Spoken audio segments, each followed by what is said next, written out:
The parable of the great banquet is a story told by Jesus in the Bible, found in Luke 14 verses 15 to 24. This parable is a profound illustration of God's invitation to His kingdom and the varied responses of those invited. In this parable, a man organizes an extravagant banquet and extends invitations to numerous guests. Once everything is set, he dispatches his servant to inform the invitees that the feast is ready for them to join. To the host's dismay, each of the invited guests begins to make excuses for why they cannot attend. The first excuse. The first person claims he cannot come because he has just bought a field and needs to go see it. The second excuse. Another invitee says he has purchased 5 yoke of oxen and is on his way to try them out. The third excuse. A third guest explains he has just gotten married and, therefore, cannot come. These excuses represent the distractions and priorities that can hinder individuals from embracing God's invitation. Frustrated by the initial invitee's rejection, the host commands his servant to promptly venture into the town streets and alleys to gather the poor, the disabled, the blind, and the lame. When there is still available space, he sends the servant even farther out, to the roads and countryside, urging others to join in, making sure that his house is completely filled. The invitation to the banquet is open to all, regardless of social status or background, representing the inclusive nature of God's kingdom. Those who make excuses and reject the invitation symbolize individuals who prioritize worldly concerns over spiritual opportunities. The host's insistence on filling his house shows the urgency and importance of accepting God's invitation without delay. The parable of the great banquet is an illustration of the open invitation to enter God's kingdom. It highlights the significance of valuing spiritual life and being open to divine opportunities.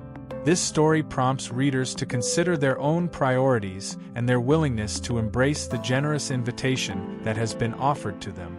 In our daily lives, there are countless distractions and excuses that can prevent us from seeking God and accepting His invitation. These can take many forms. The busyness of life.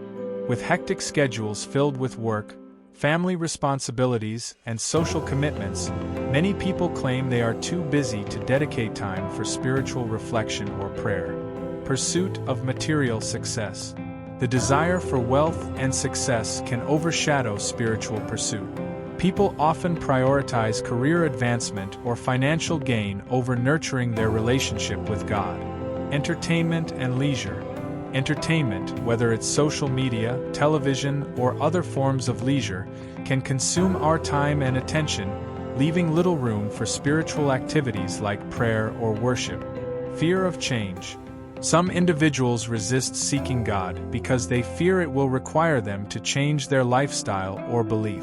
This fear can act as a barrier to embracing spiritual growth. Doubt and skepticism. Doubt about spiritual matters or skepticism about religion can lead people to avoid engaging with God altogether, missing out on the opportunity for a deeper connection. These modern distractions and excuses illustrate the ongoing challenge of prioritizing spiritual life. Whether seeking God's direction in our decisions, offering praise for His blessings, or simply engaging in conversation with Him, the invitation remains open for us to integrate spirituality into our daily lives. By recognizing and overcoming these obstacles, we can embrace the divine opportunities available to us and deepen our relationship with God. As we close our exploration of the parable of the great banquet, it's important to take a moment for reflection and self-examination. This parable invites us to evaluate our own lives and priorities. Are we making excuses that prevent us from accepting the divine invitation to grow spiritually? Are we allowing distractions to overshadow our relationship with God? It's a time for reflection. Consider setting aside time each day to reflect on your spiritual journey. Ask yourself, what are the main distractions in my life? Am I prioritizing my spiritual growth? How can I better integrate spirituality into my daily routine? Challenge yourself. I challenge you to consciously make time for God in your life, even if it's just a few extra minutes each day.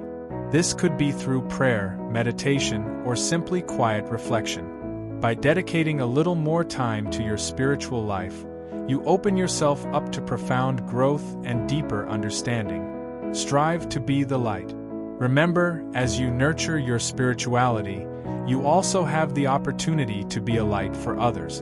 Your journey can inspire and encourage those around you to seek their own spiritual path. Let this parable be a stepping stone for change, an invitation to embrace the divine opportunities before you and to shine as a light in the world. The journey is personal, but the example you set can be far-reaching. As always, I hope you found this bonus material useful.